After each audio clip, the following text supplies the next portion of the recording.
Halo, selamat pagi semua. Loh, nggak ada suaranya. Halo, selamat pagi semua.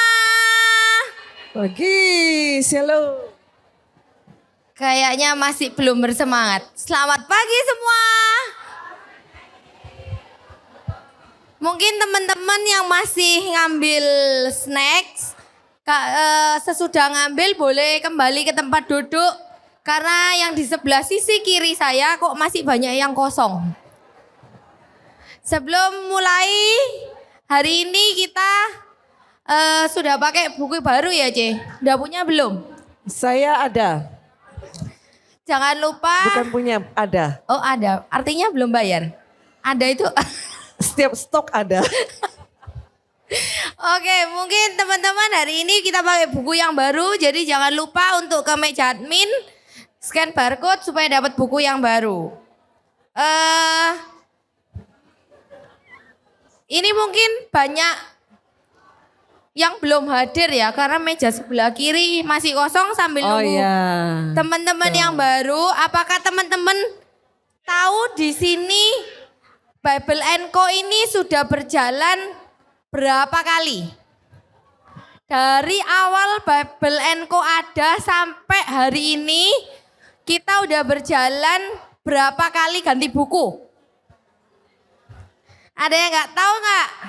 Pokoknya tahunya dari tahun yang lalu ya. Awal Bible Co 2024 sampai ya. hari ini. Ada, kita udah beberapa kali ganti buku kan, Jay. Hari ini ganti buku, awal bulan lalu ganti buku. Nah itu sudah berapa kali ganti buku, ada yang tahu nggak? Nggak ada yang tahu dah? Halo teman-teman, ada yang tahu nggak kita udah berapa kali ganti buku? Sepertinya butuh bantuan. Yang pasti lebih. Call friend. Berapa? 10? Hampir betul. Kita totalnya sudah ganti 11 Karena buku. ada desainernya di sini, ada desainernya. Dapat jawaban. Ada desainernya di sini. Oke, dari 11 buku, siapa yang bisa sebutin 3 judul buku yang sudah pernah dibahas di Bible Co? Bukan buku. 3 judul. 11 termasuk buku yang hari ini. Jadi buku yang hari ini enggak boleh disebutin. Oh, yang berarti hari ini dari boleh. 10 ya. Okay. Dari 10. Yang Kayaknya ada nih. Mic-nya kurang, mic-nya ada lagi enggak? Overweight. Overweight. Okay. Kedua, curiga dengan Tuhan. Curiga dengan Tuhan. Mic-nya ada lagi enggak? Oh, oke. Ada ya. Betul enggak? Itu yang dari desainernya itu. Curiga kepada Tuhan, betul. Yang overweight, betul. Satu lagi tadi apa cuman? Faith. Kurang lengkap ya? Woman of faith, ya benar. Oke betul, hebat, luar biasa. Boleh dong hadiahnya? Sini saya yang bagikan. Luar biasa. Keren Luar banget. biasa. Kalau boleh tahu 10 bukunya punya nggak ini? 11 bukunya ada semua. Wah luar biasa. Berarti ada San. setia ya datang ke Bible Bisa Co ya. buka perpus. Bisa. Cece ini ada-ada aja. Buka perpus. Oke, sebelum kita lanjutkan, mungkin kita mau nyapa. Adakah teman-teman yang hari ini tuh baru pertama kali hadir? Yang baru. Lambaikan Atau tangan. ada yang baru tapi stok lama? Oh. Alias yang habis. lama. Alias habis bolos berbulan-bulan.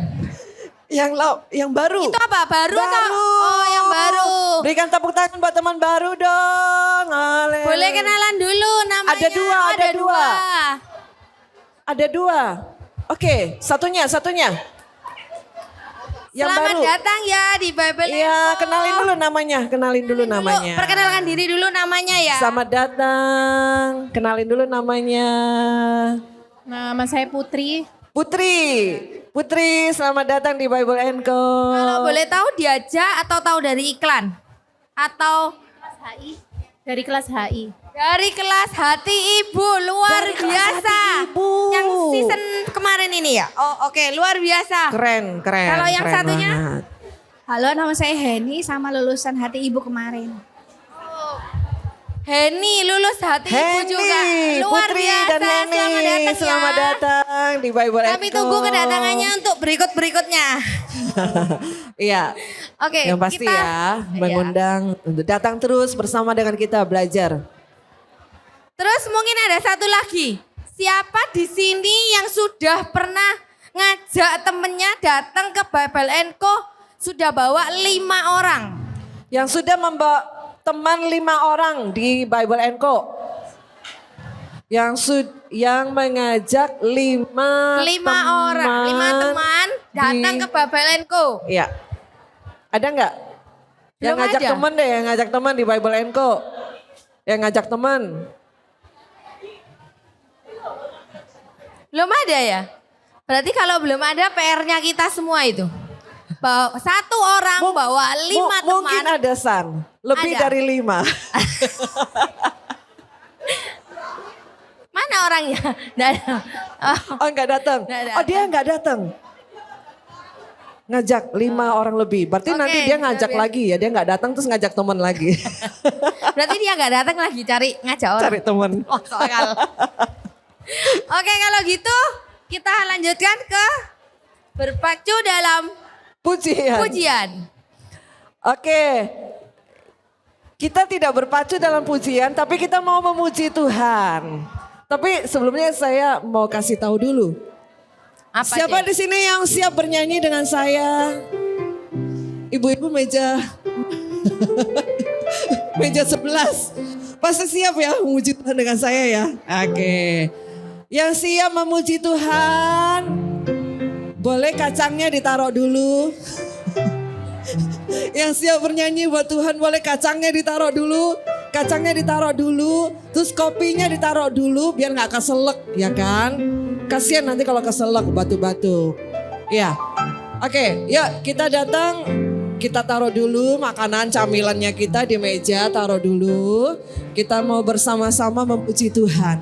Nah teman-teman, di lagu pujian ini biasanya katanya gitu ya, suka dinyanyikan di waktu berduka San. Di rumah duka. Di rumah duka. Di rumah duka. Nah, Oke. lagu ini sering dinyanyiin di rumah duka untuk mengingatkan kita kalau kehidupan kita adalah kesempatan. Tapi kan sayang ya kalau kita nyanyiin pada di rumah duka aja ya kan. Betul. Berhenti di rumah duka ya kan. Tapi kita tahu kehidupan kita selalu Tuhan kasih kesempatan terus menerus ya untuk melayani ya kan. Oke. Yang tahu lagu ini sama-sama nyanyi sama aku ya. Sama saya ya.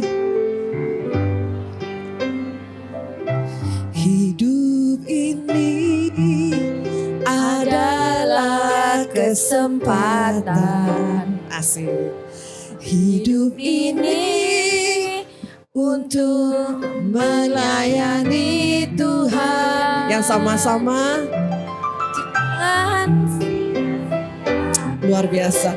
Waktu yang Tuhan beri, hidup ini harus jadi berkat. Oh Tuhan, pakailah hidupku selagi aku masih kuat. Amin. Bila saatnya nanti ku tak berdaya lagi, hidup ini Sudah jadi berkat. berikan tepuk tangan buat setiap teman-teman kita di sini. Ayo kita bangkit diri bersama-sama yuk. Kita mau manfaatkan waktu yang Tuhan kasih untuk memberikan yang terbaik bagi Tuhan, melayani Tuhan. Karena saya percaya tidak ada yang sia-sia ketika Tuhan memanggil kita untuk melayaninya. Amin. Yuk nyanyikan dari awal. Hidup ini. Hidup ini adalah kesempatan. Amin.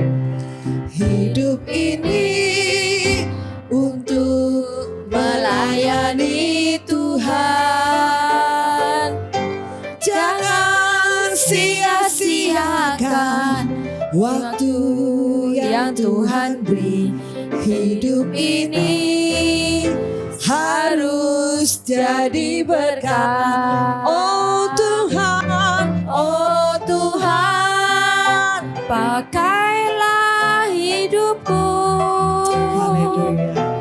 Selagi aku masih kuat, semuanya pasti kuat. Bila saatnya nanti ku tak berdaya lagi, hidup ini sudah jadi berkat. Sekali lagi katakan, oh Tuhan, oh Tuhan, pakailah hidupku. Amin. Selagi aku masih kuat, bila saatnya nanti ku tak berdaya lagi, hidup ini sudah jadi berkat. Berikan tepuk tangan terbaik bagi Tuhan kita yang baik. Amin. Silakan duduk kembali. Tuhan Yesus berkati. Oke, tanpa kita panjang lebar lagi, hari ini kita sambut moderator kita yang sudah sangat terkenal. Mari kita sambut Bu Dewi.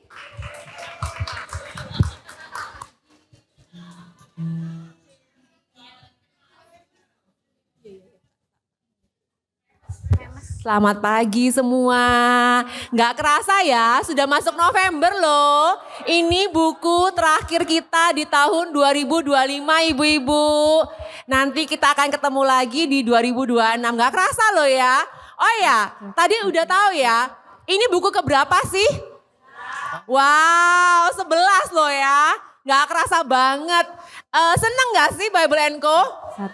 Seneng ya. Nah ibu-ibu kalau memang kita udah terberkati banget, kita ajak teman-teman ke sini. Satu orang ajak satu nih, kursi-kursi udah pada full semua. Dan kita tuh ya sukanya tuh kita tuh bisa bertransformasi kehidupan bersama-sama. Supaya kita tuh bisa nanti seneng banget gitu loh. Punya komunitas yang tambah banyak dan satu value sama kita.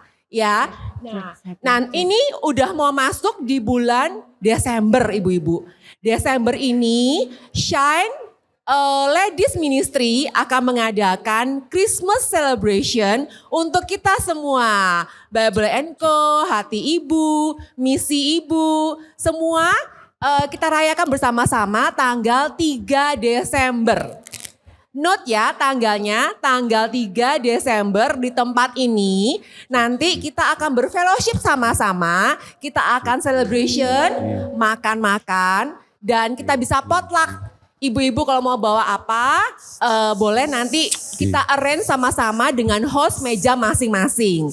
Nanti misalnya saya mau bawa es teh manis, saya mau bawa berapa. Nanti siapa lagi mau bawa kue lapis, boleh. Yang mau bawa siomay boleh. Nanti kita arrange di host masing-masing supaya kebersamaan kita, kekeluargaan kita terus terasa hangat ya. Jadi ingat note tanggal 3 Desember kita sama-sama di sini merayakan sama-sama. Boleh potluck. Nanti di sini juga menyediakan makanan dan minuman juga. Nanti membawa masing-masing juga boleh ya. Ingat ya ibu-ibu ya tanggal 3 Desember.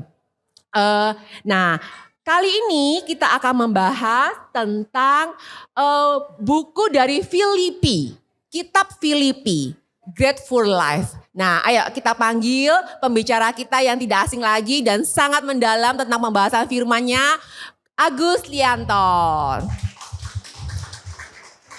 Selamat pagi, Ko Agus. Pagi. Nah, Ko Agus kita masuk materi baru nih, Ko Agus. Nggak kerasa loh ya, Ko Agus. Terasa lah. Nggak kerasa banget loh. Terasa. Masa kerasa? Enggak kita loh happy-happy ya ibu-ibu ya. Belajar buku demi buku, materi demi materi, nggak kerasa ya. Kayaknya enak banget ya makan dan minum firman Tuhan ya. Nah Kak Agus, ini kita membahas buku Filipi. Buku Filipi ini ditulis oleh Rasul Paulus kalau nggak salah dalam penjara ya Kak Agus ya. Nah, boleh Kak Agus ceritakan sedikit tentang 1 Filipi ini Kak Agus? Ya, kita Filipi itu satu surat pengembalaan ya. Satu surat pengembalaan. Jadi Kak Agus ganti ini aja? enggak, ini soalnya Oke. saya lagi pilek. Oh lagi bilang. Lagi sudah 1 minggu jadi Filipi itu sebuah surat dari Paulus ya yang ditujukan untuk satu jemaat yang dia tidak bisa kunjungi, dia tidak sempat kunjungi. Jadi Paulus pada saat menulis ini dia nggak yakin bahwa dia bisa mengunjungi Filipi dan ini jemaat yang dia rintis begitu. Dan kondisi jemaat ini juga ya ada tantangan ya. Ada orang-orang Yahudi, orang-orang yang jadi gini. Zaman dulu itu kan perjanjian baru itu kan belum ada. Jadi waktu kalau kita lihat jemaat Filipi, Korintus itu mereka cuma punya hukum Taurat, mereka cuma punya perjanjian lama. Jadi Matius, Markus, Lukas, Yohanes, Kisah Rasul apa itu belum ada semua gitu. Jadi banyak jemaat itu yang digoncang dengan cara apa? Yaitu orang-orang yang bukan Yahudi itu dipaksa untuk mengikuti tradisi Yahudi. Nangkap ya? Kristen itu kan dari Yahudi, dari agama Yahudi kan. Orang Yahudi itu ketat gitu. Kayak Islam, sunat, ini. Jadi tidak boleh makan babi, harus ini, tidak boleh. Bahkan tidak boleh makan bersama dengan orang yang bukan Yahudi. Jadi agama Yahudi itu keras sekali gitu. Nah Paulus dia memberitakan Injil ke luar negeri, ke orang-orang Roma, orang-orang Yunani, ya kan. Nah Filipi ini juga sebuah kota yang di luar Israel. Paulus itu memang misinya tuh misi keluar dari wilayah Israel. Jadi dalam setiap surat-surat penggembalaan itu seringkali kita jumpai polemik gitu. Karena waktu ada orang-orang Kristen misalnya di Filipi ya, ada orang-orang Kristen atau di Galatia gitu. Nanti ada orang-orang Kristen dari Yahudi, orang Yahudi yang juga sudah Kristen, yang juga ngajar gitu, datang ke kota itu dan kemudian ngomong, walaupun kamu Kristen, kamu tetap harus sunat. Kamu tetap harus mengikuti hukum Taurat, begitu. Jadi kondisi Filipi pada saat itu juga tidak baik. Dan Paulus ini dibenci juga. Ya. Rasul Paulus ini pada saat itu dia, saudara bisa paham ya, waktu itu kan tidak ada HP, nggak ada internet ya. Jadi Paulus itu pergi lama, bertahun-tahun gitu. Jadi ada banyak salah paham, ada banyak kecurigaan. Jadi di Filipi ini terjadilah di mana ada orang-orang yang datang dan mereka itu memberitakan satu ajaran yang lain dari yang diajarkan Paulus, begitu. Nah Paulus waktu itu kan dipenjara di Roma, dia dipenjara dan jemaat yang dia rintis ini dia dengar. Dia dapat kabar dari seseorang bahwa di jemaat Filipi ini ada beberapa orang yang mulai mengajarkan hal-hal yang tidak cocok begitu loh. Pengajaran-pengajaran yang membuat orang itu kembali kepada hukum Taurat. Padahal orang-orang Filipi ini kan orang-orang bukan Yahudi. Jadi jemaat itu akhirnya pecah dan ada banyak pergolakan. Nah tapi di sini kita lihat Paulus itu sebetulnya kalau saya lihat ya. Dia dalam kondisi menurut saya dia harusnya sumpek gitu. Karena dia tuh Paulus ini orang yang sangat proaktif, orang yang bukan orang yang malas gitu. Dia tuh sangat gigih. Gitu. Tapi hari itu dia di penjara, nggak bisa apa-apa. Dan dia mendapat informasi bahwa jemaat yang dirintisnya itu ada yang ngobrak-ngabrik begitu loh. Ada yang mengacaukan di sana. Dan kelihatannya orang-orang yang datang ini berusaha untuk mempengaruhi jemaat di Filipi supaya mereka itu meninggalkan Rasul Paulus. Direbut jemaatnya itu. Gitu. Jadi ada orang-orang Yahudi yang tidak cocok sama Rasul Paulus, yang tidak sepakat. Nah mereka datang ke Filipi menemukan jemaat Kristen sama mereka itu diajari, dipengaruhi. Supaya jemaat Filipi ini kemudian meninggalkan dalam tanda kutip Rasul Paulus. Nah di situ kemudian Rasul Paulus menulis surat ini. Nah saya pikir secara manusia, kalau saya pelajari, secara manusia Paulus ini harusnya stres, sumpek gitu. Karena dia mikirin jemaat ini gimana. Kalau Anda baca di Filipi pasal yang pertama dan dikatakan ada orang yang memberitakan Injil dengan maksud palsu katanya. Mereka nyangka mereka bisa memperberat bebanku dalam penjara. Nah gitu. Tapi di sisi lain kita melihat bagaimana dalam surat Filipi ini Paulus seringkali mengatakan bersukacita, aku bersukacita. Bersukacitalah, bersukacitalah, bersukacitalah. Jadi dari Filipi kita bisa belajar tentang grateful life. Bagaimana kita itu hidup gini, sukacita itu bukan berarti semua dalam hidup kita itu lancar gitu loh. Ngerti ya? Sukacita itu bukan berarti kita tuh tidak punya masalah, bukan. Sukacita itu bukan berarti kita bisa mengendalikan segala sesuatu, bukan. Jadi Paulus penjara di Roma ini dia tuh kalau menurut saya dia tuh sebetulnya kepikiran, waduh ya apa ini, gimana jemaatku ini. Gitu. Dimasuki orang-orang yang tidak bertanggung jawab dan orang-orang ini ngajar ajaran yang nggak benar. Dan jemaat waktu itu yang namanya gereja tidak punya kitab suci, tidak punya perjanjian baru maksudnya. Saudara bisa bayangkan misalnya Anda keturunan Tiongkok ya, terus tiba-tiba kita belajarnya cuma dari perjanjian lama. Bingung gitu. Jelas sabat, sunat itu harus. 10 perintah Allah itu harus. Dan itu membuat orang-orang Yunani, orang-orang luar negeri gelisah gitu. Dan orang-orang yang masuk ini bilang, Paulus itu salah, ngawur Paulus itu. Dia tuh gini. Jadi Paulus gak bisa bela diri, dia di penjara di kota Roma. Jadi dari sini kita, kalau saya bisa share singkat aja ya, dari pasal yang pertama. Dari kalau nggak salah itu hari pertama, hari kedua, hari ketiga, 3 poinnya. Yang pertama kita bisa melihat bahwa Paulus itu dia mengatakan, aku bersukacita atas persekutuanmu dengan Injil sampai hari ini. Meskipun Paulus tahu juga bahwa sebetulnya di jemaat Filipi kondisinya juga tidak seideal itu sebetulnya. Tapi di sini kita bisa melihat sebuah prinsip bahwa pertama ya, kalau kita mau bersukacita dan bersyukur ya yang pertama, kita harus melatih fokus kita. Kita harus memilih pusat perhatian, ini penting. Hidup ini menurut saya, tidak mungkin semuanya baik, trust me. Meskipun ada lagunya, semua baik. Tapi nyatanya tidak mungkin semua baik. Kita ini tinggal dalam dunia yang berdosa. Tidak mungkin saudara-saudaraku. Anda punya suami yang sempurna? Tidak mungkin. Ada pria yang sabar tapi lambat. Ada pria yang jadi papa yang baik tapi tidak bisa cari uang. Ada. Pria yang tidak bisa kerja. Tapi dia pria yang sangat misalnya sabar dalam melayani keluarganya. Jadi kita dalam hidup ini kita tidak bisa dapatkan semuanya. Nah kita punya 2 pilihan gitu loh. Sebetulnya kita ini punya 3 sikap ya dalam hidup ini. Sikap yang pertama adalah melihat negatif itu. Cuma lihat negatif, setelah angel hidup itu susah, kejam, wah. Kalau kita cuma lihat yang negatif, saya pikir sih kita kalau cuma berfokus pada yang negatif, kita pasti sudah mati muda lah, mungkin lah ya. Yang kedua, banyak orang tuh berusaha seimbang fokusnya. Iya sih, suamiku baik, tapi gitu. Iya sih gitu. Jadi tidak bisa menerima hal-hal yang baik gitu. Karena apa? Kita melihat dari semua yang baik, kita melihat ada tidak baiknya gitu. Kalau ada benda itu disinari, yang kita lihat itu bayangannya. Ya kita lihat bendanya bagus di cahaya, tapi bayangannya juga muncul. Gelapnya juga ada. Misalnya, Cik, anak-anakmu tuh api-api loh, Cik, pinter-pinter, ganteng-ganteng. Oh iya, tapi nakal loh arah-arah itu, gak gitu. Suamimu tuh loh, Cik pinter cari duit, udah luar biasa suamimu tuh. Bisnisnya maju ya.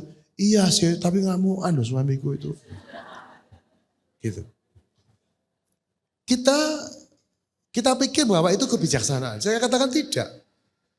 Karena sikap yang benar itu seperti Paulus dikatakan, dia hanya melihat aku bersyukur atas persekutuanmu dalam berita Injil. Sudah. Padahal dia tahu bahwa persekutuan dalam berita Injil pun ini tidak sempurna. Ada Injil lain yang sudah dimasukkan oleh orang-orang asing. Tetapi saudara-saudara untuk bisa bersuka cita, perhatikan ya. Kita tidak mungkin bersuka cita kalau kita itu tidak berfokus pada apa yang baik gitu. Pada apa yang baik yang Tuhan sudah kerjakan. Mungkin Anda akan tanya, loh berarti kita tutup mata sama hal-hal yang tidak baik. Saya katakan iya betul. Bukan tutup mata, bukan tidak peduli ya, diurus, oke? Ada masalah dikerjakan. Tapi fokus kita tuh bisa memilih pusat perhatian untuk hanya kita bersyukur dan melihat apa yang baik dalam hidup kita. Kalau nggak gitu kita nggak bertahan hidup loh. Ibu-ibu, nggak bisa hidup. Anda perhatikanlah misalnya ya. Kalau Anda punya misalnya ngomong dalam pernikahan. Anda menikah karena cinta ya, pasti ya. Zaman sekarang saya rasa tidak ada kawin paksa toh. Anda menikah karena cinta. Tapi dalam perjalanannya Anda akan menjumpai kelemahan-kelemahan suami kan. Nah beberapa kelemahan itu mengganggu sekali. Pertama-pertama waktu masih gue jatuh cinta padanya gitu ya. Kelemahan-kelemahan itu rasanya gampang lah, iso-iso, gampang-gampang. Tapi 25 tahun, 10 tahun, so-so ya sebel tuh. Kok gini terus bojoku ini kan gitu. Nah itu lama-lama ada perubahan fokus. Kita mulai melihat suami kita dari dua sisi kan. Nah kadang-kadang kelemahan itu memang betul-betul mengganggu gitu. Jadi akhirnya Anda mulai tidak bisa lagi melihat alasan kenapa Anda menikah dengan dia. Yang Anda lihat apa? Kelemahannya. Suamiku tuh males. Chat loh setengah mati gitu. Terus pokoknya disuruh pasti tidak jalan gitu. Dan kita tiap hari marah. Saya ketemu istri-istri yang seperti itu. Tiap kali tuh marah. Ketemu suami ketok wajah suami wis mangkel ya gitu. Apa? Belum aku gitu ngomong gitu. Kenapa? Karena suaminya ya punya kelemahan dan si istri ini berfokus pada kelemahan suaminya. Dia enggak ingat lagi kenapa dia gitu. Karena saya gudol. Lah dulu kamu kawin sama dia kenapa? Enggak tahu aku lali aku gitu. Wah repot ya toh. Baiknya lupa dan yang muncul di depan mata kelemahan. Padahal saya yakin orang yang sama ini sebetulnya tidak berubah banyak sih ya. Kelemahannya, kelebihannya. Kelebihannya itu ada tapi Anda tidak lihat lagi. Gitu loh. Anda berfokus pada kelemahannya. Makanya fokus ini penting. Kalau Anda tidak memilih fokus, Anda tidak bisa mengucap syukur. Sekali lagi saya itu meyakini bahwa syukur itu tidak jadi paksa. Bisa ucap syukur wae. Ya Tuhan, suamiku tuh mencek, no. Tapi aku mengucap syukur. Itu enggak iso gitu loh. Tidak bisa. Mengucap syukurlah dengan cara apa? Satu, berfokus pada apa yang baik. Jadi belajar untuk menerima, tutup mata dalam arti apa sih? Wis terima kelemahan suamimu. Terima dulu. Soalnya kalau Anda enggak terima, Anda ngomel, nyecer terus. Dia enggak bakal berubah. Enggak mungkin berubah. Yang terjadi apa? Dia menjauh dari Anda. Gitu. Misalnya ada suami ya. Laki-laki itu kadang-kadang kan ada tipe tuh tidak mepet tidak dikerjain, betul ya, laki-laki itu kan gitu. Sedangkan banyak perempuan tuh center planning. Beberapa kali dia itu lali, waduh ya apa. Dia gak ngomong sama istri ini. Begitu waktunya tiba ternyata gak beres gitu. Anda mungkin ngomong, kok gak ngomong? Diam suamimu. Soalnya ngomong, diomeli mau doain. Gitu, tak coba sampai titik terakhir gagal ya wes gak bisa menghindar. Tapi sudah lihat pola seperti itu membuat Anda tidak bisa bersyukur, tidak bisa bersuka cita. Mangkel top ya suami. Fokus. Ya, yang kedua adalah kalau kita baca di Filipi itu dia yang sudah memulai pekerjaan, dikatakan Paulus bilang, dia sudah memulai pekerjaan yang baik di antara kamu akan meneruskannya. Ini poin yang kedua. Di hari yang kedua. Bahwa Allah itu yang memulai yang baik. Dia akan melanjutkannya. Bahwa suami Anda, anak Anda itu adalah sebuah karya yang belum selesai. Ini penting, ibu-ibu. Makanya jangan menghakimi. Ya, penghakiman itu apa sih? Itu vonis. Vonis itu menyatakan bahwa kamu orang seperti ini. Tuhan bilang kamu tidak pernah boleh menghakimi karena setiap orang itu masih sedang bertumbuh gitu loh. Nah orang kalau dihakimi, saudara menghakimi orang, Anda akan memasukkan orang itu dalam kotak. Suamiku tuh males memang. Wis talah, males. Saudara menghakimi begitu, itu kayak penjara bagi suamimu. Dan orang yang dihakimi males-males terus. Saudara pikir dia bisa jadi rajin, bisa sadar, oh iya aku masih sadar. Tidak bakal saya jamin. Tidak bakal. Tambah saudara hakimi, tambah dia tidak bisa berkembang. Makanya dikatakan, lihatlah suami, anak, dan seluruh, diri saudara sendiri juga sama. Kita ini karya yang belum selesai. Tuhan sudah memulai yang baik. Apa? Pertobatan, iman, itu hal yang baik. Tapi kita ini semua kan bertumbuh. Bertumbuhnya beda-beda. Kadang-kadang Anda bertumbuh lebih cepat dari suamimu. Secara rohani mungkin. Ya kan? Kadang-kadang Anda lebih pintar cari uang daripada suami. Yes. Tapi setiap orang tuh bisa bertumbuh. Apa yang membuat dia bertumbuh? Kasih karunia, visi. Gitu. Jadi kalau kita melihat setiap orang sebagai sebuah hal yang belum selesai. Atau tidak cuma manusia lah, situasi lah. Aduh situasiku kayak gini terus ya. Aduh kerjaanku kayak gini terus ya. Saya katakan begini, sabarlah. Percayalah bahwa kalau Tuhan sudah ngasih saudara kerjaan, Tuhan yang mulai, Tuhan yang kasih kita kerjaan itu, Dia pasti sertai saudara untuk menumbuhkannya. Tinggal kita cari cara bagaimana kita kerjasama sama Tuhan, begitu loh. Bagaimana kita kerjasama supaya apa yang Tuhan sudah mulai dalam hidup kita, itu bisa kita kerjakan. Itu ada di Filipi pasal yang kedua ayat 12. Kerjakanlah keselamatanmu itu. Kita mengerjakan apa yang Tuhan sudah berikan dengan takut dan gentar. Supaya itu bisa maju. Jadi supaya kita bisa bersuka cita dan bersyukur apa? Jangan frustasi. Frustasi itu dibuang jauh-jauh. Kalau orang frustasi tidak bisa bersyukur, pasti tidak bisa. Ya, waduh, gak iso, sembuh gitu. Kalau begitu, capek. Saya tuh selalu ngomong, kalau ada orang konseling datang ya, saya selalu ngomong gini loh ya. Kamu tuh bebannya wis akeh, saya bilang. Ya kan, Anda ini kan bebannya banyak. Jangan ditambahi beban itu. Beban apa lagi? Beban dengan bersungut-sungut. Kemarahan, mangkel, itu beban loh. Betul enggak? Kalau Anda jengkel tiap hari jengkel, lihat suami jengkel, lihat anak jengkel. Masalahmu itu sudah banyak, ditambah jengkel. Kekuatanmu tuh hilang, habis. Nah, gimana kita menghadapi hidup yang sangat menantang ini? Anda butuh syukur dan sukacita, itu bahan bakar, bensin itu. Orang yang mengucap syukur dikatakan bisa menanggung segala hal. Kekuatanmu itu tidak ada habisnya. Kalau pengucapan syukur dan sukacita itu mengalir keluar, kalian tidak akan kehabisan kekuatan. Tapi kalau kamu kemudian ini, dunia dan iblis kan mau kita hancur toh. Ya itu iblis ngomong, makanya salah kamu tuh. Salah kamu kawin sama orang ini. Wah makanya kamu ada apa dulu kamu. Gitu. Fokus diarahkan. Yang kedua sadari. Hei, kita semua ini belum selesai. Pertandingan masih berlangsung. Perlombaan masih jalan ini. Kita belum finish ini. Jadi daripada ngomel, marah. Saya akan balik ngomong, marah-marah itu tidak ada gunanya. Trust me. Anaknya dimarah-marahin, nurut hari ini. Besok kalau suruh tidak ada, dia tidak nurut lagi. Suaminya dimarah-marahi. Mungkin ya antara dia ngelawan, mukul saudara, atau dia menjadi suami yang gitu. Tapi dia akan menjauh. Makin banyak saudara marah-marah, saudara menjumpai hubungan suami istri itu makin merenggang. Karena tidak ada pria yang suka dimarah-marahi, tidak ada. Pria yang waras loh ya. Tidak ada yang suka diomeli, seneng aku diomeli bojoku, tidak ada itu. Dia akan menjauh, dia akan bujuk, saya kasih tahu. Dia akan nutupi banyak hal, supaya apa? Supaya gak diomeli. Dia akan bikin alasan macam-macam, sehingga saudara sampai bingung, mau ngomong apa lagi karena suamimu tuh pinter bikin alasan gitu. Apa laki pinter bikin alasan? Tidak mau diomeli, tidak mau gegeran. Dan yang ketiga yang dikatakan di bagian yang ketiga itu kalau kita lihat ininya ya.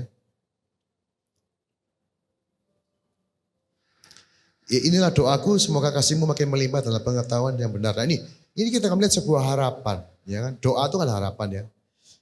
Apa sih yang diharapkan Paulus untuk jemaat Filipi supaya mereka itu kasihnya melimpah dalam pengetahuan dan dalam segala macam pengertian. Dan dalam hal ini kita lihat bahwa kasih itu tidak mungkin kita jalankan tanpa knowledge and understanding. Ya, jadi kasih, pengetahuan, pengertian. Anda waktu belajar Babelko ini, Anda dapat knowledge and understanding. Tapi itu akan diterapkan dalam konteks mengasihi suami dan mengasihi anak, mengasihi orang lain. Sehingga kamu dapat memilih apa yang baik. Kalau sudah punya kasih, pengetahuan, pengertian, Anda tuh akan bisa tahu milih yang baik. Tahu mesti bikin apa gitu dalam segala situasi. Dan akhirnya kalau kita selalu bisa pilih yang baik, kita tuh suci, tidak bercacat, penuh dengan buah kebenaran yang dikerjakan oleh Yesus Kristus. Nah ini adalah sebuah harapan, sebuah visi di depan. Satu, kita melihat fokus pada apa yang baik hari ini. Terus kita kemudian melihat proses di mana semua akan disempurnakan. Dan di depan kita akan melihat kesempurnaan, kita akan melihat bahwa semuanya akan menjadi hal yang memuliakan Tuhan dikatakan. Yang dikerjakan oleh Yesus Kristus untuk memuliakan dan memuji Allah. Jadi kalau kita melihat ke depan, saya tahu ya, sekali lagi saya sadar, hidup ini tidak gampang, ya, resesi dan segala macam. Ada orang tanya sama saya, loh kok kita tuh gak perlu takut dah. Gini, kalau sampai tiba-tiba nih, kalau misalnya tiba-tiba anakku kena kanker. Sorry ya, ini cuma ngomong aja. Tiba-tiba kena kanker terus meninggal gimana? Saya bilang, itu mungkin saja. Oke? Dalam hidup ini semua mungkin. Yang terburuk pun mungkin terjadi. Tiba-tiba suamimu minggat gitu. Ngilang sama perempuan lain. Padahal tidak ada apa-apa. Itu terjadi loh. Oke, ada hal-hal yang kita tidak duga terjadi. Tapi saya tetap berpendapat begini. Takut gak ada gunanya. Coba dipikir. Kalau kita takut, Buk sampai ya aku ditinggal suamiku. Buk sampai aku ditinggal suamiku. Ketakutan itu akan membuat Anda bersikap tidak proporsional terhadap suami. Entah jadi pencemburu, entah jadi orang yang kepo. Di mana kamu? Ngapain kamu? Hari sama siapa? Lo jam berapa gitu. Karena takut ditinggal misalnya gitu ya. Ketakutan Anda justru akan mendorong situasi untuk suami itu malah saya ada waktunya di mana saya itu dicemburui karena istri saya itu berasal dari keluarga yang broken. Papa mertua saya itu pria yang tidak setia. Jadi waktu awal hubungan istri saya sangat pencemburu, luar biasa cemburunya. Waduh. Dan pada satu titik saya sampai mikir gini, wis aku daripada dicemburui terus, aku lakukan aja. Tak lakoni aja gitu. Karena jengkel gitu. Jadi justru sikap negatif ketakutannya dia itu mendorong saya ke dosa itu malah. Dan yang kedua, orang kalau sudah takut, satu, begitu sudah dikuasai ketakutan, saudara tidak bisa mikir, tidak bisa kerja. Kekuatanmu juga mengecil kan. Yang kedua, kalau yang kamu takutkan terjadi, habis kamu, habis. Anda sudah takut duluan, Anda tidak punya persiapan mental. Dan misalnya sungguh-sungguh terjadi, Anda ambruk total. Beda kalau kita mengucap syukur, kita bersyukur. Tiba-tiba kan badai, boom, terjadi sesuatu. Kita kaget, oke. Kita sangat kaget. Tapi sekaget-kagetnya kita ini masih punya kekuatan, punya cadangan kekuatan. Ngerti ya? Punya cadangan emosional, kapasitas kekuatan yang membuat kita tuh bisa berpikir jernih paling enggak. Ini kalau gini gimana gitu. Sedangkan kalau Anda takut duluan, Anda ini tidak ada cadangan ini. Jadi bagaimana kita bisa bersuka cita? Harapkan masa depan yang terbaik gitu. Gimana caranya? Tidak tahu. Doa kita apa? Tuhan, biarlah kasihku makin melimpah dalam pengetahuan yang benar dan dalam segala macam pengertian. Jadikan doa kita. Tuhan, aku kepingin aku menjadi orang yang penuh kasih yang dilimpahi dengan segala macam pengetahuan dan berbagai macam hikmat atau pengertian. Supaya aku dapat selalu memilih yang baik Tuhan. Supaya dalam segala keputusan yang aku buat, aku selalu buat keputusan yang terbaik. Karena aku punya hikmat, punya pengetahuan, dan punya kasih. Dan sehingga aku ini menjadi suci dan tidak bercacat. Sehingga hidupku ini penuh dengan buah kebenaran. Itu harapan visi kita, doa kita ke depan. Dengan cara itu kita bisa bersuka cita dan bersyukur senantiasa. Lengkap ya? Lebih ya. Iya. Maka jangan sudah aku khotbah. Saya mendengarkan ya pemaparan tadi kok Agus ya. Bagus banget ya ibu-ibu ya. Bahwa memang itu teori ya ibu-ibu ya. Itu teori yang benar dan baik itu udah seperti itu. Tapi kenyataan dan realita ibu-ibu. Itu suami yang datang mangkelnya setengah mati loh kok Agus. Saya sampai mikir tadi ya gimana cara meredakan pada saat kita lagi mangkel. Ngelihat realita bahwa suami kita yang memang katanya pintar kerja tapi ngamuan, kasar. Nah gitu tuh gimana kok Agus? Kadang-kadang kita memang melihat kelebihan-kelebihannya. Tapi kekurangannya kan nyata kok Agus. Teko-teko, ngamuk-ngamuk. Iya kadang-kadang ngamuk, diajak ngomong Kita bagaimana kita bisa bersyukur ya? Apalagi kalau ada ibu-ibu yang punya suami yang udah gak kerja, males, buang uang, judi online. Ya itu kan realita kok Agus. Nah kita ini kan pasti punya perjuangan hidup masing-masing. Nah sukacita itu kan perlu ada bukti ya ibu-ibu ya. Perlu dilihat ya, perlu dirasakan. Gimana sih itu Ketua Agus? Saya juga kadang-kadang tuh gak habis pikir dengan Paulus yang ada di penjara, tapi masih bisa bersyukur, masih bisa ngomong bersukacita dalam keadaan penjara yang gak ada apa-apa. Itu bagaimana konsepnya? Ya, jadi gini, ini sebetulnya ngomong tentang world view, cara pandang terhadap kehidupan ya. Kita nih harus menerima realita bahwa dalam hidup ini, kita memang tidak akan mendapat semua yang kita inginkan. Udahlah. Kita tidak mungkin mendapatkan semua yang kita rindukan. Ada beberapa hal yang hilang, yang tidak akan kita dapatkan seumur hidup kita. Kok Agus. Tapi kita tuh juga gak pengen semuanya loh Kok Agus. Oke, makanya. Iya. Start dari sini ya. Iya. Start dari sini. Terima itu toh, terima. Terima. Sekarang kamu berharap suami itu seperti apa? Suami itu sabar, Iya. kita cari uang, Iya. ganteng, wangi, romantis, ya bawa kado, telepon. Nah, realitanya Anda tidak bisa mendapatkan semua itu. Masa gak iso Kok Agus? Gaisan, mana ada? Kita didik mereka supaya seperti itu. Betul ibu-ibu? Kita bisa mendidik mereka loh Kok Agus. Gak bisa. Nyatakan. Aku maunya gini. Masa enggak bisa? Ya, jadi gini, manusia maksudnya gini, realitanya memang ada, ya itu misalnya seperti saya bilang ya, pribadi manusia itu kan ada dua sisi. Orang yang tegas, pasti suka marah. Itu enggak bisa ngerti, tegas dan tidak sabaran, itu satu set. Kalau suamimu sabar, saya jamin. Kalau sabar, lamban pasti. Pasti. Ya kan? Kalau suami Anda itu adalah orang yang sangat berdandan gitu ya.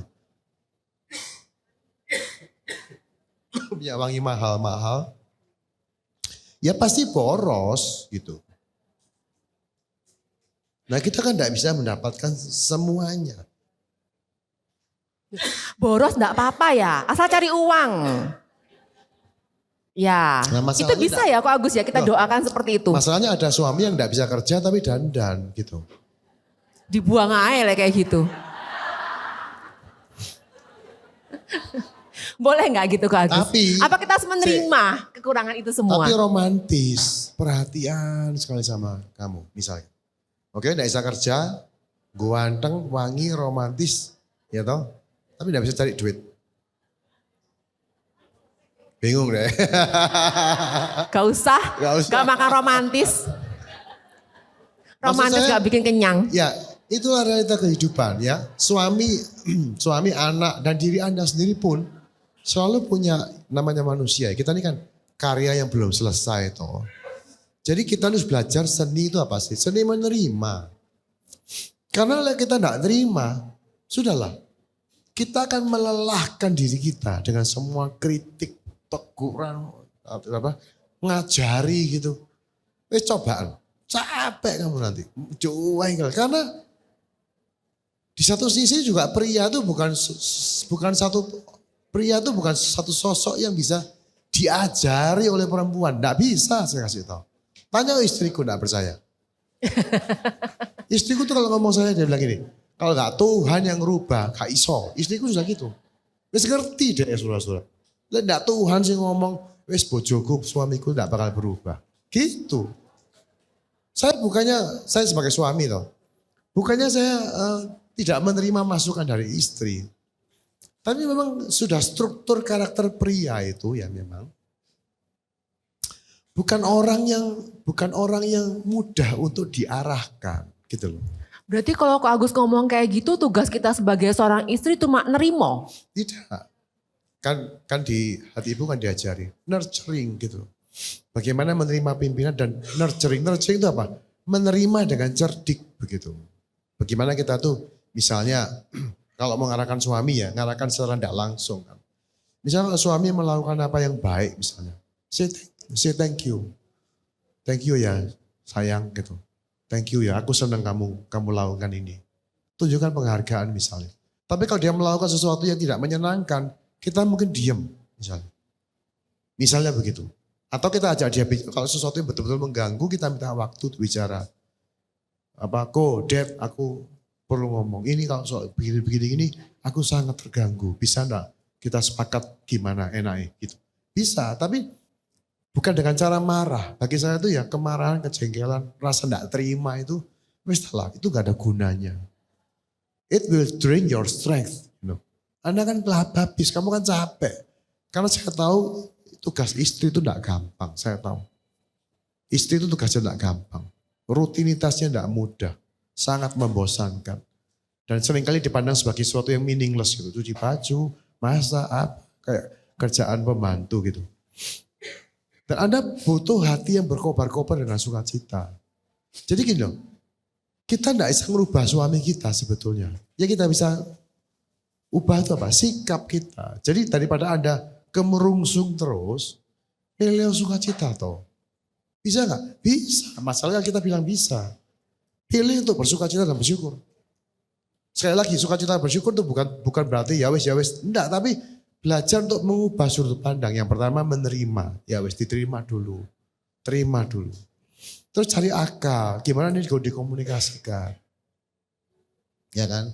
Terus gimana caranya untuk kelebihan-kelebihan suami yang sudah ada itu diekspos gitu loh. Kita melatih diri kita untuk tidak lihat kelemahannya tapi justru kembali menemukan alasan kenapa dulu kita mau menikah dengan dia. Masuk akal ya? Berarti kita harus menerima kelebihan dan kekurangan suami. Kalau kelebihan harus diterima. Oh iya. Semua yang mau lah. Yo kelebihannya dulu yang diterima kok Agus. Badan, itu, baru terima kelemahannya. Ya, Lek gak ono kelebihannya lah apa diterima. Loh, kalau ada istri bilang gitu, suami udah punya kelebihan. Saya kan tanya, lah kamu kawin sama dia kenapa? Gitu, saya tanya gitu. Kalau apa mau kawin gitu kan?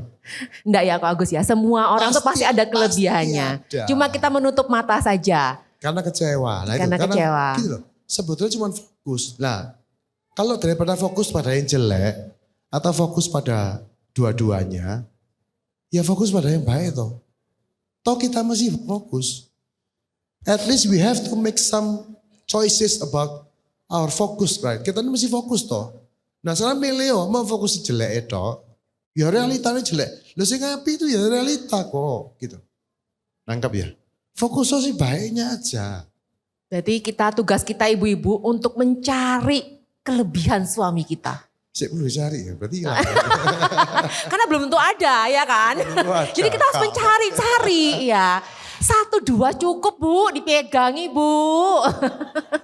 Itu kekuatan kita dalam bersyukur ya. Sebetulnya kalau mangkelnya hilang, saya tiap kali konseling ya, begitu saya udah ngomong terus emosinya mereda gitu ya. Biasanya nanti si istri bilang gini, sebetulnya suamiku tuh ya baik sih gitu. Mulai ngomong gitu.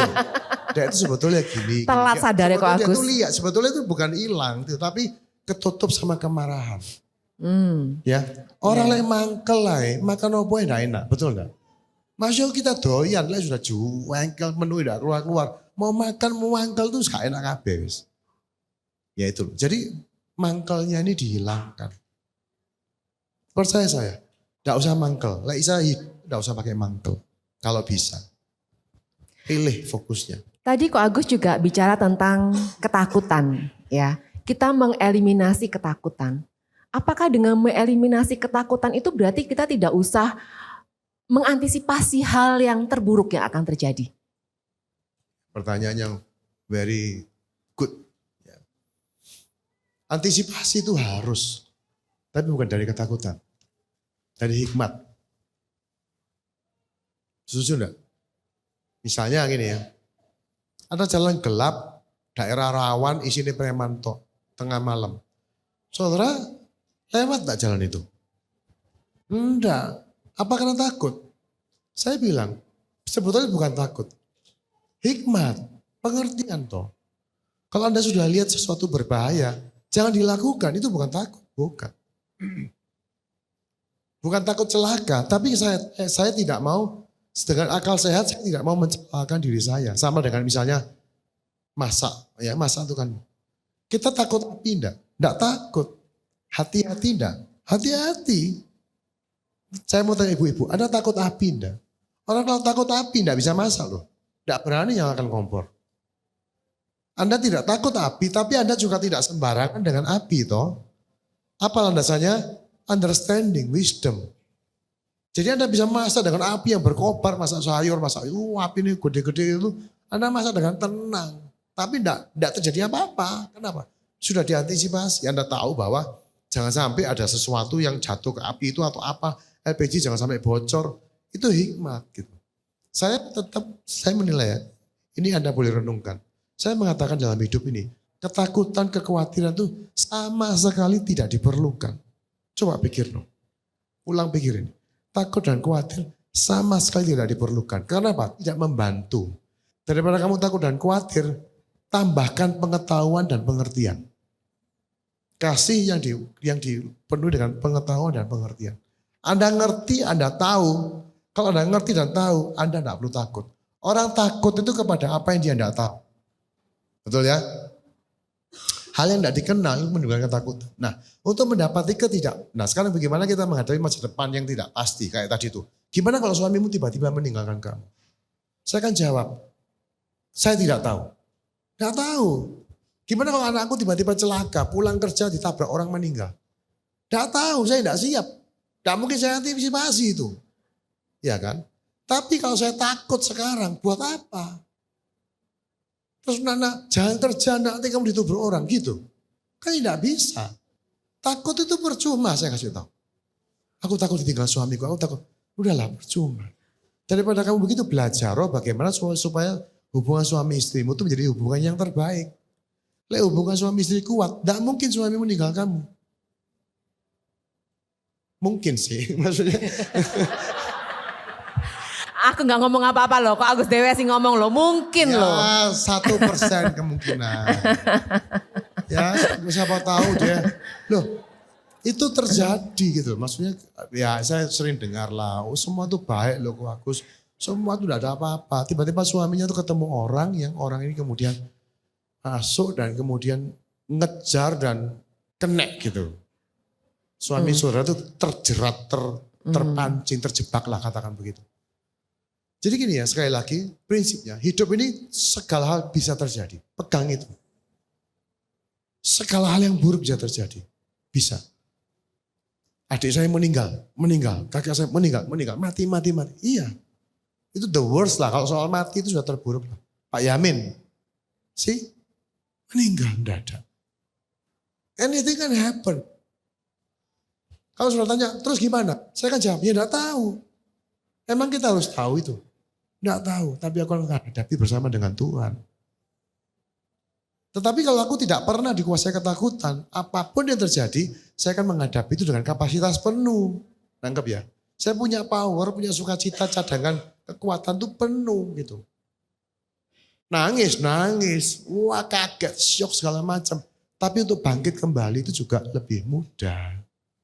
Terus cari hikmat Tuhan, ya Tuhan membuat pilihan yang benar. Gimana ya? Aku mesti apa ya? Dan sebagai hasilnya Anda akan diproses menjadi serupa dengan Kristus. Anda akan dilembutkan, menjadi rendah hati, menjadi orang yang bergantung sama Tuhan. Akhirnya kita mengerti, segala sesuatu bisa terjadi. Yes. Tapi yang kedua, segala sesuatu akan bekerja untuk mendatangkan kebaikan bagi diriku. Supaya aku ini serupa dengan Kristus. Kalau sudah ngerti gitu, tidak perlu takut. Ya, kejadian apa? Mau kejadian apa? Ya tidak tahu. Kejadian aku terpukul. Tapi dalam satu sisi aku tahu. Endingnya aku akan semakin dekat dengan Kristus. Kalau sudah gitu apa yang mau ditakuti? Ya sekali lagi ya kok Agus ya. Itu teorinya, jangan takut. Tapi kita ini kenyataan ibu-ibu zaman sekarang tidak ada lepas dari rasa ketakutan dan khawatir itu tidak pernah. Bener enggak? Anak-anak remaja, ada yang baru pacaran, tadi malam ada yang cerita. Ada yang WA itu aja, jangan kayak gini, jangan kayak gitu. Bagaimana ini? Kalau itu gimana? Itu, nanti anaknya pergi ke luar negeri, jangan-jangan begini, jangan-jangan begitu. Suaminya main pedal, jangan-jangan nanti ketemu sama ani-ani. Banyak ketakutan. Belum nanti masalah keuangan, masalah kesehatan. Banyak sekali yang kita hadapi kok Agus. Banyak. Dan itu jam demi jam, berita demi berita yang kita dapatkan. Nah, ketakutan itu sudah menjadi bukan ketakutan ya, kekhawatiran itu sudah menjadi apa ya? Bagian tak terpisahkan. Teman dalam kehidupan. Memang teorinya kita tidak perlu khawatir, tidak perlu takut dalam segala hal. Tuhan akan mendatangkan kebaikan. Tapi pada saat itu datang, kekhawatiran itu datang, apa yang kita bisa mengcounter attack itu, Pak Agus? Pertanyaannya sangat baik. Jadi bagaimana menjadikan semua teori ini menjadi kenyataan? Ya, itu ya. Praktikal. Kembali. Jawabannya satu, disiplin. Disiplin rohani. Jadi gini, saya kasih tips ya, praktis ya, lakukan ya. Bangun pagi, langsung bilang, oh Tuhan terima kasih untuk hari ini. Engkau baik. Lakukan. Jadi begitu melek, kalau saya kadang-kadang begitu melek, saya bilang Bapa kami yang di surga, dikuduskanlah namamu, datanglah kerajaanmu, jadilah kehendakmu di bumi seperti di surga. Berikan aku hari ini makananku yang secukupnya, rezekiku secukupnya. Dan ampuni kesalahan dosaku Tuhan. Seperti aku juga mengampuni dosa-dosa. Apa kesalahan orang lain. Dan jangan aku bawa aku dalam pencobaan, lepaskan aku dari yang jahat. Misalnya. Nah, praktis loh, lakukan. Habis itu, ambillah waktu teduh sejenak gitu. Bangun pagi keluar kamar, jangan langsung gelibet gitu. Oh, tapi aku harus siap-siap. Oke, bangunlah lebih pagi. Nah kalau ini sudah tak ajari, Anda tidak lakukan, jangan bilang cuma teori, please deh gitu ya, ngerti ya. Ibu-ibu sudah dikasih praktek ya, tulis ya, catat, dilakukan. Bangunlah lebih pagi setengah jam aja, gunakan jam itu betul-betul untuk menenangkan diri dan merenungkan tentang kebaikan karya Tuhan. Ada disiplin yang mengajar kita untuk menulis berkat Tuhan apa sih yang sudah kamu terima sepanjang hari kemarin. Kalau itu malam sih, hari ini kamu terima apa, tulis. Hari ini aku makan enak, hari ini aku gini, kecil-kecil tulis. Banyak disiplin rohani seperti itu, bikin jurnal. Gitu. Biasakan diri Anda untuk tenggelam di dalam realita kerajaan surga. Baca firman, hafalkan firman Tuhan. Mazmur 23, ya kan itu kan gampang. Tuhan adalah gembalaku, tak akan kekurangan aku. Ia membimbing aku ke air yang tenang. Ia membawa aku ke padang yang berumput hijau. Ia menyegarkan jiwaku. Itu kalau Anda hafal ya. Waktu nganggur nunggu orang daripada buka HP, main Instagram. Coba di recite gitu. Tuhan adalah gembalaku. Terus diserap Tuhan adalah gembalaku. Wow. Dia tuh tahu semua. Takkan kekurangan aku. Dia membimbing aku kepada yang berumput hijau. Bayangkan Anda tuh, dia membaringkan aku di padang yang berumput hijau. Kalau domba itu di padang rumput berbaring artinya sudah kenyang. Itu aja loh. Kenyang. Atau males kok Agus, dombanya. Dia membaringkan aku kok. Loh domba lapar, tidak mungkin baring. Gitu. Jadi kita mulai, nah itu merenungkan firman itu gitu cara. Dibayang no. Gitu, kok isa ya gitu. Jadi balik-balik itu ya balik-balik tentang antara hubungan kita dengan Tuhan. Jadi gini, itu sebetulnya adalah aktivitas mendisiplin pikiran.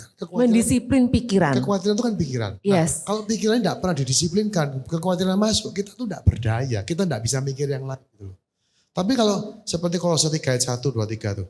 Karena kamu sudah dibangkitkan bersama dengan Kristus, pikirkanlah perkara-perkara yang di atas, bukan yang di bumi. Misalnya. Karena, ya kan, pikir perkara di atas tempat di mana Kristus itu ada. 2 Korintus 4 ayat 18. Aku memperhatikan apa yang tidak kelihatan. Bukan. Aku tidak memperhatikan apa yang kelihatan, tetapi yang tidak kelihatan. Kita lihat Paulus di sini pun mengkondisikan dirinya, pikirannya untuk selalu berfokus pada hal-hal yang benar gitu. Realita rohani. Ya, realita rohani. Yaitu bahwa Allah itu bekerja, Allah itu berkuasa, Allah tidak pernah meninggalkan kita dan itu realita, itu janji, itu sebetulnya bukan teori. Kalau dibilang Allah mengasihimu, itu bukan teori, itu fakta. Kalau Anda tidak merasakan, itu bukan salahnya Tuhan. Iya toh, kalau Anda tidak mengalami, bukan salahnya Dia. Untuk bisa mengalami kasih Allah, kita perlu berfokus. Hidup seperti Allah itu ada, betul di sebelah kita. Jadi kehadiran Allah itu Tuhan itu kita hadirkan dalam tanda kutip di sebelah kita. Tuhan hadirlah. Jadi kalau pagi ya saya bilang, Tuhan tolong aku. Hari ini aku pelayanan ini, hari ini konseling ini. Saya doa, tolong aku Tuhan. Tadi pagi saya merasa jujur, saya merasa gentar gitu. Aku enggak sanggup karena jadwal saya padat sekali ini. Minggu depan ke Jakarta, Rakernas, di pulang Rakernas ke Semarang pelayanan, besok Semarang, macam-macam itu. Besok ada lagi khotbah di mana khotbah. Nanti minggu khotbah di gereja, materinya belum bikin. Rasanya itu kayak aduh aku enggak sanggup gitu. Jadi kalau pagi saya bilang Tuhan, di luar Engkau aku enggak bisa berbuat apa-apa. Yohanes 15. Saya tahu, Yesus pun ngomong, akulah pokok anggur dan kamu carang-carangnya, ya kan? Tetaplah di dalam aku, sebab di luar aku kamu tidak bisa berbuat apa-apa. Saya hafal ayat itu. Saya ngomong Tuhan benar Tuhan, di luar Engkau aku tidak bisa berbuat apa-apa. Jadi saya doa Tuhan, jangan biarkan aku jauh. Saya doa gitu, Tuhan tarik aku dekat. Biarlah aku tinggal di dalam-Mu. Saya udah mulai belajar berfokus, aku ada di dalam Dia. Tuhan tuh ada di sekitarku, gitu. Ini latihan pemikiran, tapi itu bukan sekedar latihan pemikiran. Itu sedang memasuk, itu adalah iman. Nah, itu, saya pernah share tentang iman ya. Itu iman, saya sedang menggunakan iman saya.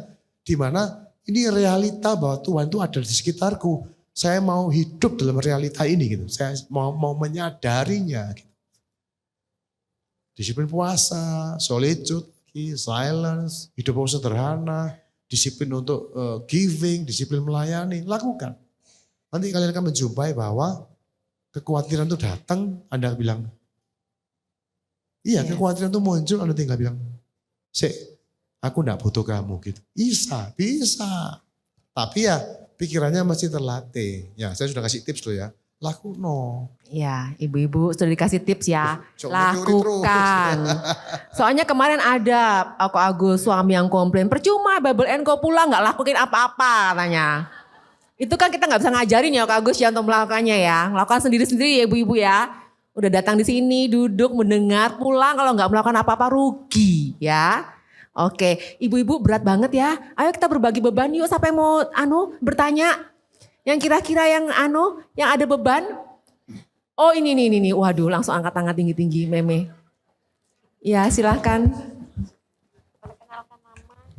Oh ya, saya Meme. Mau tanya, kan akhir-akhir itu kan kalau pagi tadi kan disuruh doa kan. Nah, sempat kemarin tuh kalau pagi itu selalu ada masalah sama anak gitu kan. Yang gak tahu itu dia bangunnya susah, gak tahu itu mau makan itu susah, mau sekolah itu pokoknya bikin jengkel gitu. Akhirnya mencoba untuk berdoa setiap pagi. Tapi kenapa setiap berdoa tuh langsung cobanya seperti itu tuh. Ya, semakin kuat. Tapi habis itu saya coba gak berdoa pagi. Udah ambil berdoa yang malam. Ya datar gak ada apa-apa gitu. Jadi akhirnya gak berani berdoa pagi. Jadi mending gak usah berdoa ya. Malam. Jadi Tuhan terima kasih hari ini udah damai sejahtera udah gitu. Oh. Jadi pagi yang ya Tuhan hari ini mau ngelakuin semuanya minta damai sejahtera apa semua. Langsung selesai berdoa gak lama.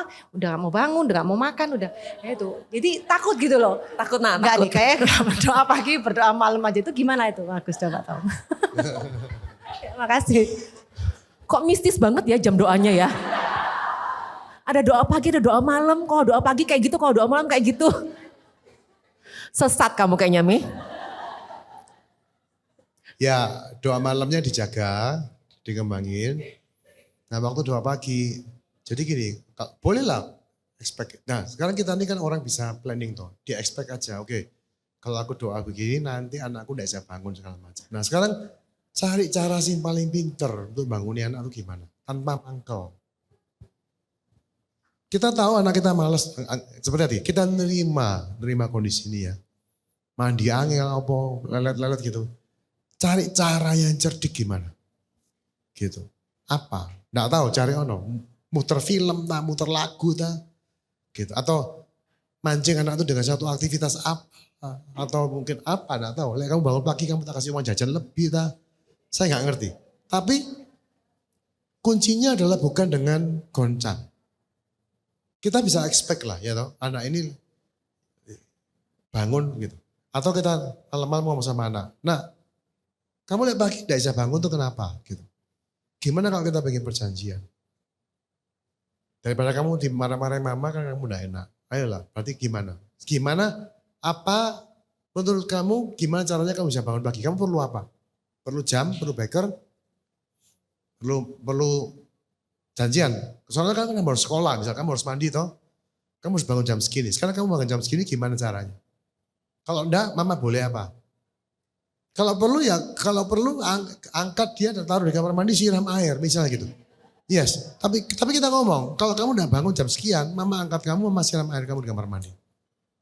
Jadi dia tahu, itu bukan hukuman, bukan. Itu kesepakatan. Jadi gak usah jengkel. Mau tak siram dah gitu. Siram lo ya gitu. Wah bangun deh. Gak bangun, siraman sungguhan.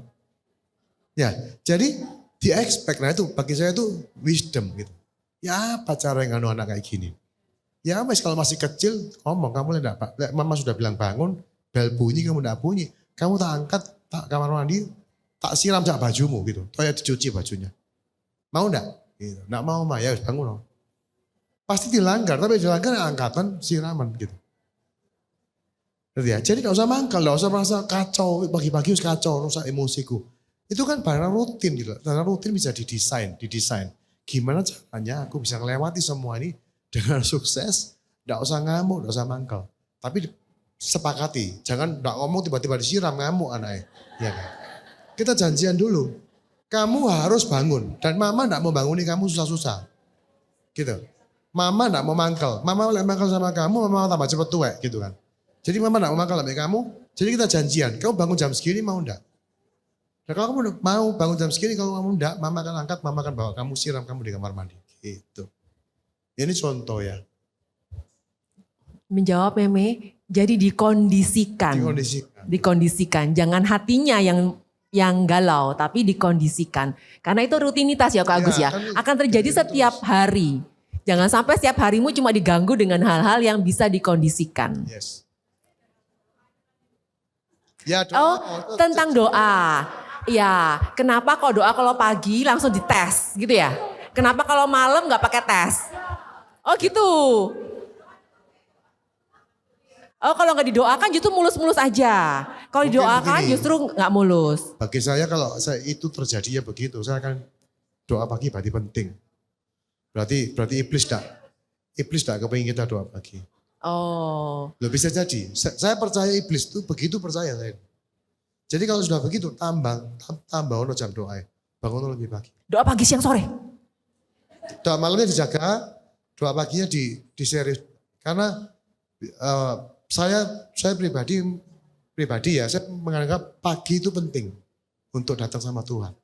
Untuk memulai bersama dengan Tuhan itu bagi saya sangat penting. Mengakhiri dengan Tuhan juga penting.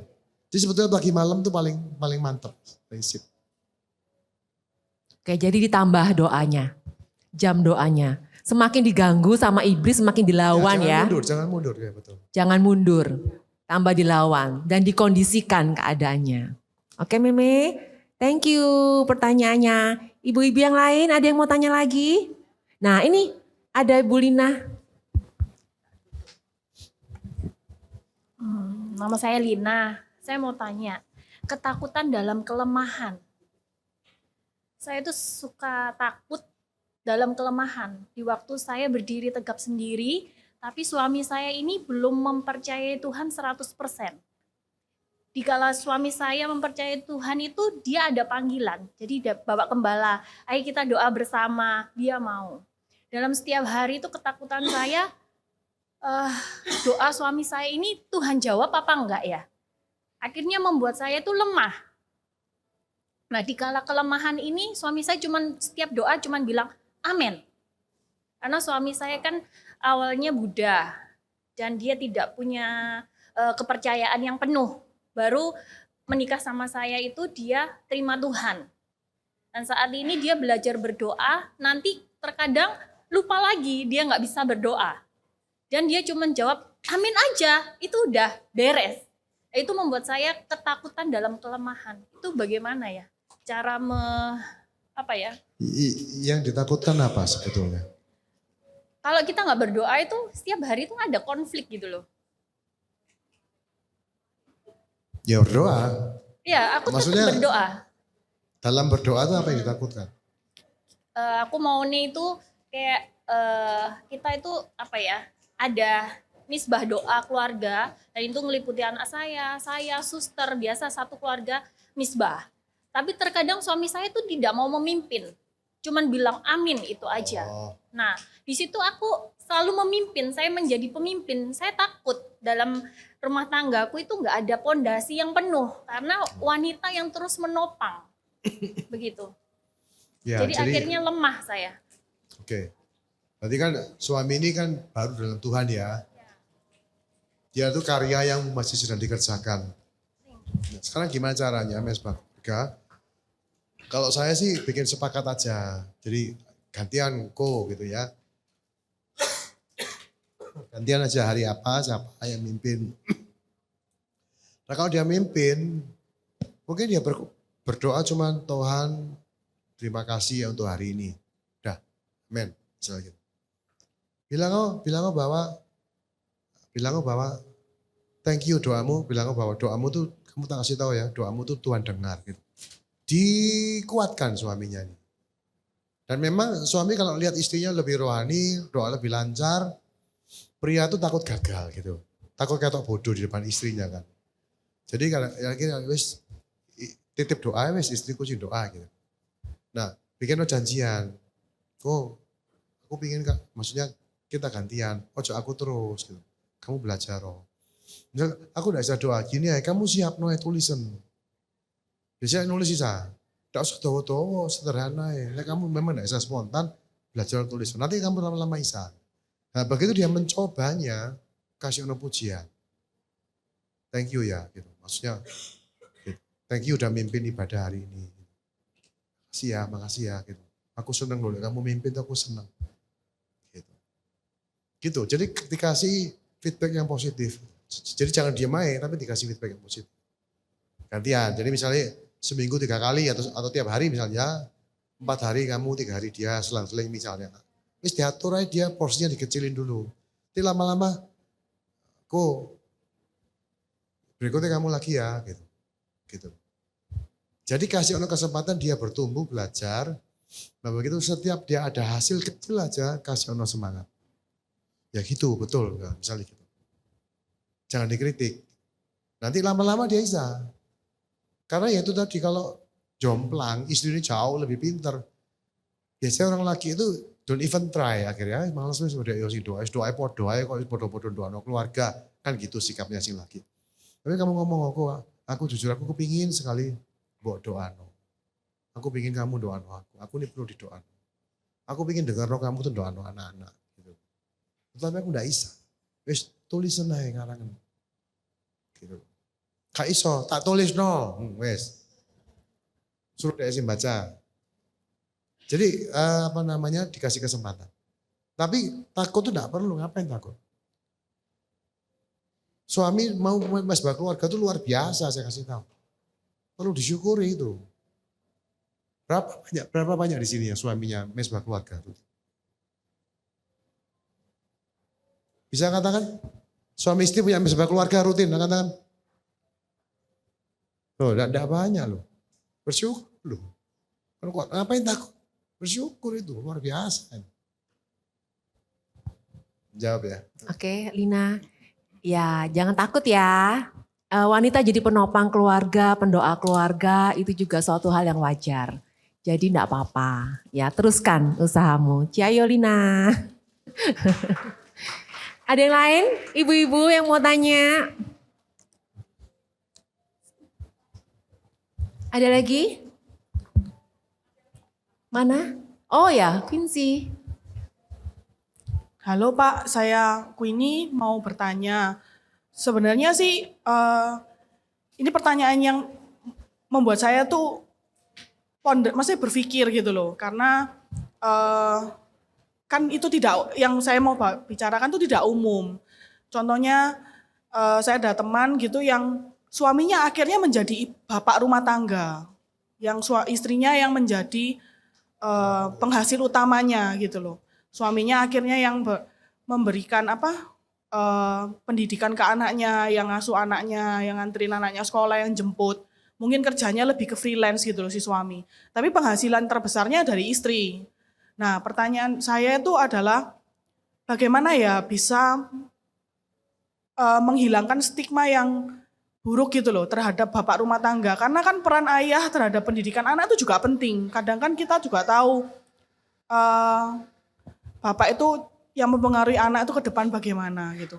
Nah kira-kira pandangannya bapak apakah harus kayak oh nggak bisa itu nggak sesuai moral manusia harusnya laki-laki yang kerja atau pendapatnya bapak kira-kira bolehlah seperti itu gitu. Makasih. Ya, terima kasih pertanyaannya yang sangat mungkin cukup banyak sih seperti ini ya. Jadi tulang punggungnya breadwinner-nya tuh istri. Dan jujur ironisnya di zaman sekarang saya lupa angkanya. Di atas 50% rumah tangga itu tulang punggungnya perempuan. Katanya, saya lupa presentasinya. Pokoknya besar banget lah tulang punggung yang kerjanya sebetulnya cari uang tuh perempuannya. Itu banyak sekali. Saya pribadi menilai ini adalah satu kemerosotan dalam manhood sebetulnya. Ya. Karena pola didik dari kecil mungkin anak-anak pria itu lebih banyak main daripada belajar. Anak perempuan tuh biasanya sekolah dan belajar lebih serius. Dan dengan perkembangan zaman sekarang ini, dengan semua kemajuan teknologi, yang dirampok itu anak laki-laki biasanya. Karena laki itu suka main. Ya. Akhirnya mereka main. Akhirnya ya itu tadi. Ada banyak pria yang kapasitasnya tidak mencapai yang seperti seharusnya untuk menjadi tulang punggung. Saya punya prinsip pribadi saya adalah pria harus menjadi provider kalau saya. Itu harus. Tapi kalau kenyataannya seperti itu, ya, suami yang memang freelance, gaji tidak tetap, ya, atau kerjaan-kerjaan yang nggak jelas, yang kadang ada, kadang nggak ada. Saya akan mengatakan begini, situasi seperti ini ya, tidak dengan mudah dirubah, tidak bisa dirubah dengan gampang. Itu kenyataan yang mesti kita terima. Diterima dulu. Karena ada, memang gini ya, kalau kita mau jujur secara Alkitab, uang itu bukan segalanya. Jadi provider itu sebetulnya bukan cuma soal uang. Hari ini kita ini punya pola pikir bahwa orang tuh harus punya uang banyak untuk menjaga masa depan. Pendapat Alkitab mengatakan bahwa Tuhan itu mencukupkan kebutuhan kita. Doa Bapa kami, berikan kami hari ini makanan kami secukupnya. Jadi pertanyaan saya, kalau istri tidak kerja misalnya, cukup enggak? Itu pertanyaan besar. Cukup atau tidak? Orang mungkin bilang cukup sih, tapi tidak ada tabungan. Jadi istri harus kerja, supaya apa? Jangan sampai ada apa-apa, tidak punya uang. Tapi mungkin juga memang tidak cukup. Suami kerja, freelance, sebulan dapat 2-3 juta. Terus gak mungkin cukup rumah tangga. Istri harus kerja. Nah kalau itu yang terjadi, ya harus kerja. Tetapi sekali lagi, dalam posisi seperti itu, kita harus menyadari bahwa itu artinya kita harus belajar hidup itu dalam pemeliharaan Tuhan, dalam kecukupannya Tuhan. Alias kita mungkin tidak bisa bermimpi punya deposito miliaran, punya rumah 2-3 biji, tidak bisa. Gitu. Karena seorang istri yang kerja keras sebagai tulang punggung, dia juga harus jaga hidupnya. Jangan sampai dia kemudian meninggalkan anak-anaknya, meninggalkan suaminya untuk cari uang. Jadi kalau situasinya tidak ideal seperti itu, kalau saya adalah dihitung dulu kebutuhanmu itu berapa rumah tangga itu. Kalau ngomong soal uang. Sekarang apa? Uang sekali lagi bukan segalanya. Tapi segalanya butuh uang kok Agus. Tidak. Jangan salah, enggak. Tidak. Kesini aja disuruh bayar 50.000 tuh sama orang itu di depan yang registrasi. Kalau enggak katanya enggak dapat buku, enggak boleh minum kopi. Kalau mau kopi gratis ke ruangan saya, enggak pakai uang. Karena saya ini menjalani kehidupan di mana ada enggak ada uang, saya hidup gitu loh. Cukup. Saya tidak mengatakan uang tidak penting ya ibu-ibu ya. Tetapi uang itu bukan segalanya. Nah pemikiran ini kalau kita tidak bisa tinggalkan, Kita kan cemas soal keuangan. Waduh suamiku gak bisa kerja. Aku kerja setengah mati. Dibilang cukup. Gini, saya yakin orang yang ngomong tuh cukup keuangannya. Kenapa? Dia bisa ngomong kok. Kalau gak cukup udah mati kelaparan dari dulu toh. Dia cukup. Nah sekarang pertanyaan saya, dia mau kerja enggak si ibu ini? Kalau dia mau kerja, kerja aja. Saya tidak melarang perempuan kerja aja. Tapi sekali lagi, tujuannya bukan untuk menjadi kaya menurut aku. Saya punya jemaat satu, dari sini. Banker, sukses. Suaminya enggak jelas kerjaannya. Anak cuma satu. Nah kalau dilihat suaminya ini enggak bisa digantungi. Suaminya ini kerjanya ya wis sak keneke gitu. Akhirnya dia bekerja keras. Jadi banker, jadi direktur bank. Gajinya mungkin 200 juta. Sampai akhirnya dia pensiun. Dan di masa pensiunnya dia ngomong ke saya. Aku nyesel. Aku nyesel ninggal anakku. Aku nyesel ninggal keluargaku. Gitu. Dia menyesal. Rupanya terjadi sesuatu pada anaknya dan segala macam. Jadi saya mikir gini ya, sekali lagi paradigma saya aja adalah kita tuh tidak perlu menjadi kaya raya, tidak. Yang penting tidak berkekurangan. Janji Tuhan itu tidak kekurangan, tidak kurang alias cukup. Pas-pasan, pas perlu pas ada. Dan segalanya tidak selalu pakai uang. Damai sejahtera tidak perlu uang. Hal-hal yang paling penting di dunia tidak bisa dibeli dengan uang. The most important things in your life cannot be bought by money. Cinta bisa dibeli dengan uang? Kerendahan hati bisa dibeli dengan uang? No. Kelemah lembutan. Tidak bisa. Kesetiaan. Tidak bisa. Yang bisa dibeli dengan uang itu selalu sementara sifatnya. Jadi hal-hal yang paling Anda cari dalam hidup ini, hal-hal yang paling penting dan berarti, ironisnya, itu tidak pakai uang dapatnya. Dapat itu lewat proses, lewat kerendahan hati, ketaatan, iman, mendahului dalam berbuat baik.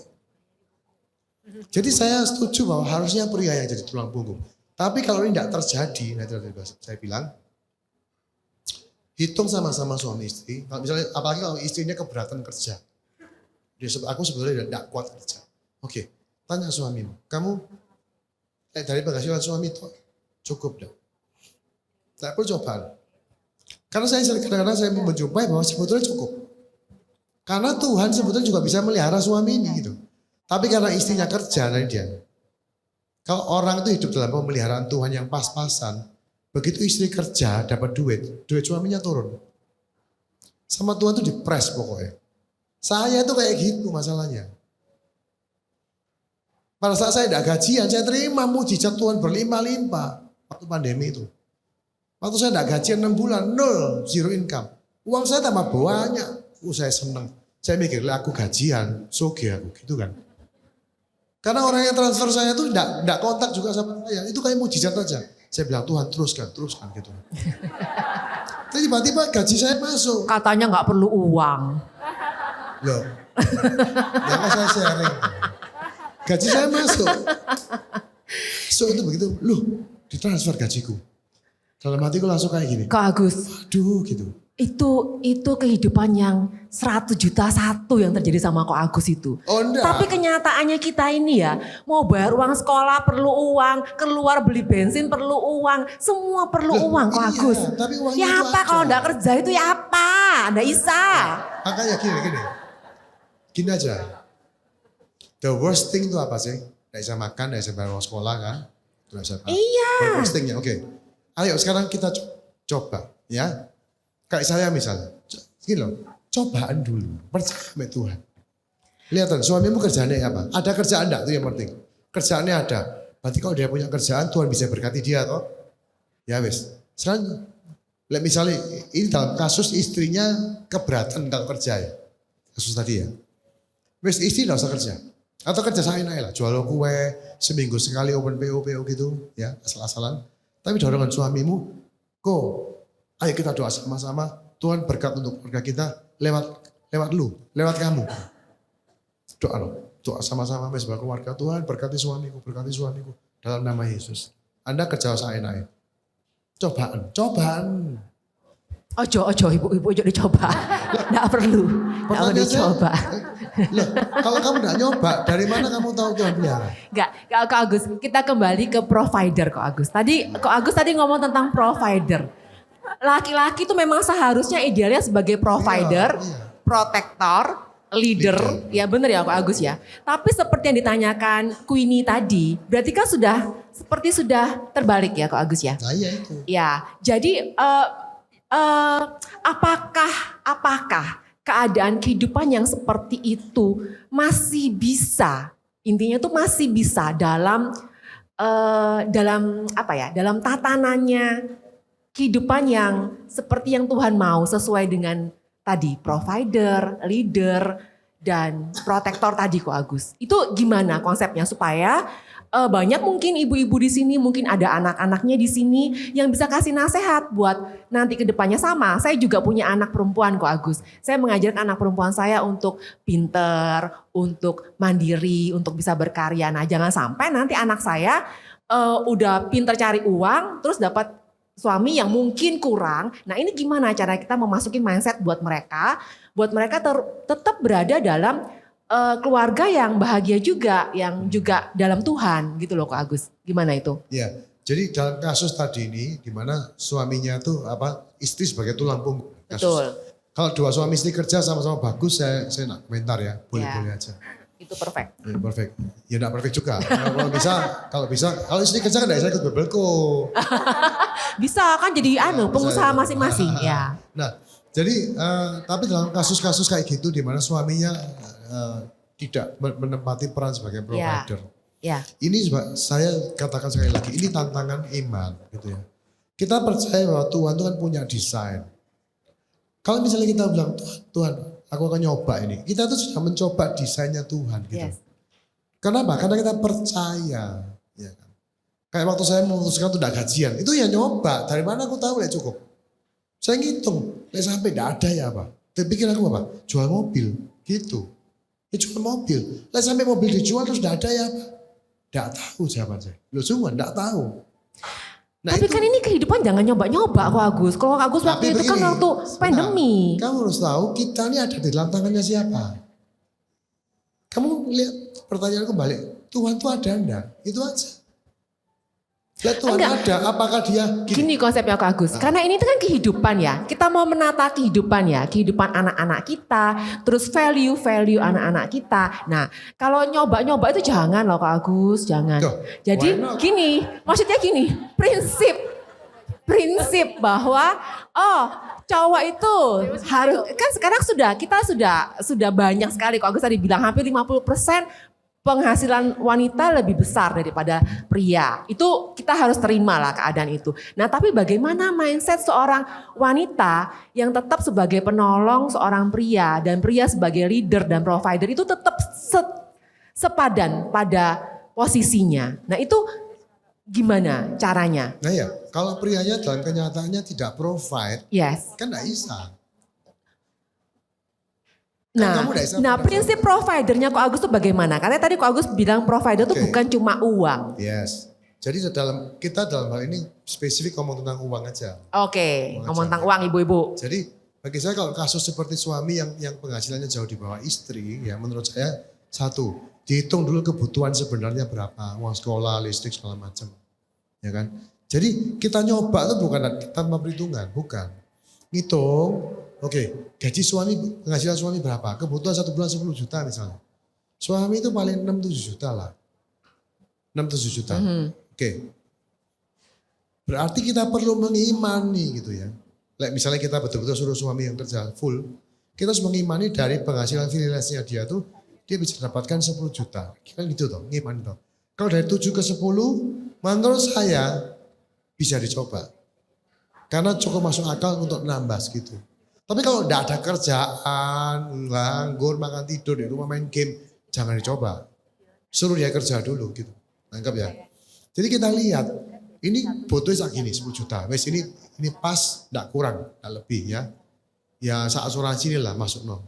Terus kemudian berapa dia isa?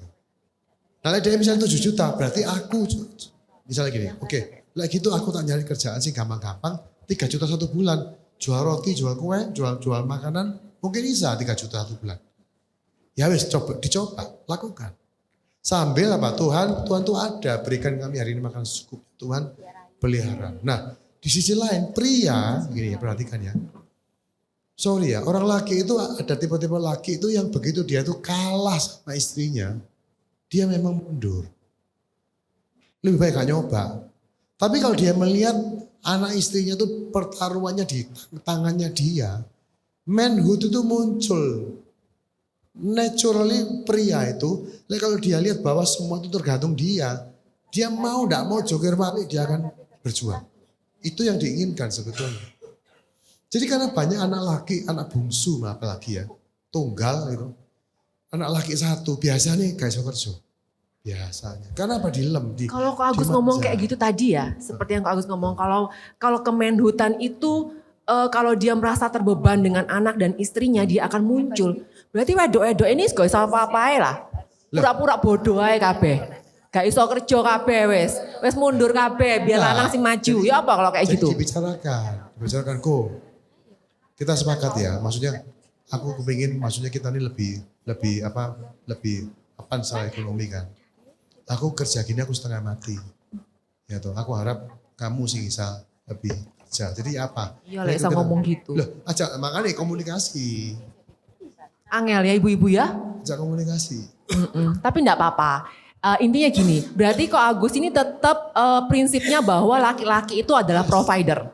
Ya, Gimana laki-laki itu di-push sebagai provider, leader, dan protektor dalam rumah tangga. Itu idealnya. Tapi kalau seandainya tidak ideal sekalipun, kita harus push sampai ke arah seperti itu. Diperjuangkan. Karena tatanan yang tadi itu, yang kalau perempuan lebih tinggi penghasilan, itu tidak ideal menurut Ko Agus. Dan begitu si suami Anda tiba-tiba bisa nyukupi aja, dia akan berubah menjadi pria yang jauh lebih baik. Oh, oke. Berarti confidence-nya akan naik. Ya, kemenhutan itu muncul. Nah, exactly. Manhood-nya akan muncul. Oke. Panjang sekali ibu-ibu kalau kita mau bahas ini. Iya. Ini oke. Satu pertanyaan lagi kalau tidak kita tutup dalam kesimpulan. Ada lagi ibu-ibu yang mungkin Gloria? Iya, boleh Glo? Silakan Glo. Pulang siang enggak apa-apa ya. Saya mau tanya terakhir. Jadi gimana kalau misalnya dalam keadaan kondisi yang seperti itu, si suami itu tidak bisa diajak kerjasama, atau dengan kata lain, si suami ini tidak bisa melakukan porsinya dia sebagai seorang suami, nggak bisa berfungsi dengan baik secara normalnya, dan bisa dikatakan hampir seperti dia itu sebenarnya nggak siap berkeluarga gitu loh. Berkeluarganya itu karena mungkin paksaan dukungan dari ya sekitar umur kayak gitu-gitu atau keluarganya. Minta konseling. Susah, minta konseling. Mesti ada yang memuridkan suami itu, mesti ada sing. Ya Pak, telepon kok Agus aja ta, suaminya nanti. Cari mentornya. Mesti di mentor, enggak bisa dari itu enggak siap menikah ya gimana? Ya, jangan menikah dulu ya ibu-ibu ya. Ini contoh menikah dulu. Enggak, kalau seandainya ada anak-anak yang seperti itu jangan dinikahkan dulu ibu-ibu. Dikonseling dulu sama Ko Agus, dipertemukan dulu ya. Kalau sudah konseling, tetap kayak gitu. Ya nasib kalau gitu, ya apa.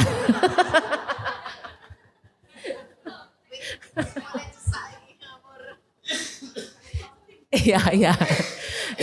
Ko Agus, boleh Ko Agus simpulkan pertanyaan ini dan nanti ditutup dalam konklusi. Yang mana? Yang tadi loh Ko Agus. Kalau sudah dikonseling kenapa? Ya, tetap tidak bisa. Ya, sudah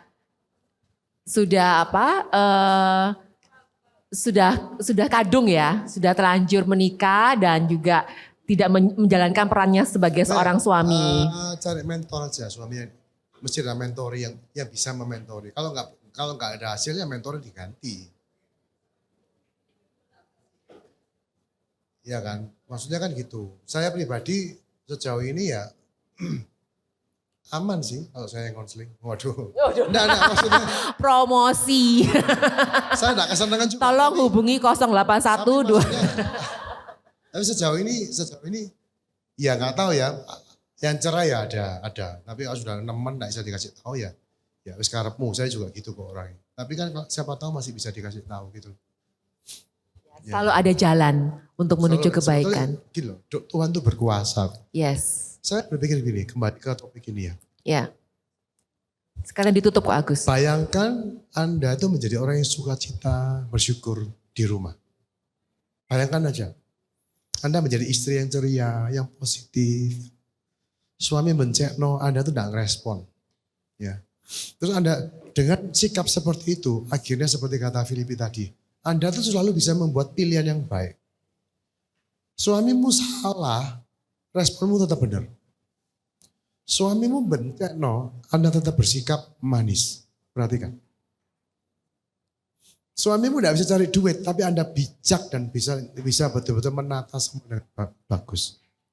Kira-kira apa yang terjadi? Saya percaya, terlepas dari suamimu kayak apa, saya percaya sedikit banyak sorga itu akan hadir di rumahmu. Amin. Ya. Suami mungkin pulang marah-marah, mungkin suami pulang, kamu opo sayang, kamu peluk, kamu apa. Padahal kamu sendiri capek. Tapi Anda menetapkan satu sikap di mana aku akan fokus, aku akan melihat bahwa semua ini belum selesai. Dan aku akan minta semua itu memuliakan Tuhan.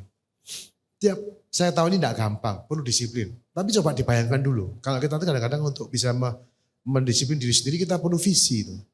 Jadi seperti apa kalau aku sebagai mama, sebagai istri, rumahku itu penuh dengan tawa, dengan gurauan, dengan kasih sayang, dengan senyuman.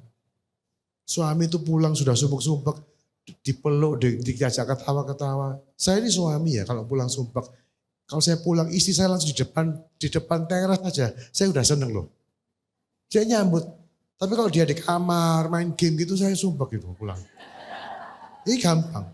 Suami pulang Anda langsung siap gitu. Siap aja terus tutupin pintu. Kalau nggak punya pembantu ya tutupin pintu garasinya terus ambil atasnya atau apa. Coba. Bayangkan, itu bukan hal yang berat kok. Tapi Anda tuh membawa situasi, satu atmosfer penuh tawa, syukur, sukacita itu. Coba. Nanti Anda lihat, anak-anakmu tuh lebih nurut. Saya kasih tahu, anak-anak saudara akan lebih nurut. Suami saudara akan jauh lebih bisa kerjasama nanti. Nah ini cobaan. Ayo, ya kan. Saya percaya kalau saudara menjadi orang yang bisa melakukan tanggung jawab ini, saya percaya saudara akan mulai merasakan surga rumah tangga. Wow, amin. Gitu aja. Thank you Ko Agus. Ayo ibu-ibu, kita hari ini pulang, kita terapkan satu persatu dan kita ciptakan surga di keluarga kita. Ya ibu-ibu ya, jadilah istri, jadilah ibu, pembawa damai, sukacita dalam keluarga. Seperti Amsal 31 ayat 30, kemolekan adalah bohong dan kecantikan adalah sia-sia. Tetapi istri yang takut akan Tuhan dipuji-puji. Thank you Ko Agus. Thank you untuk semua pemaparan yang sangat luar biasa.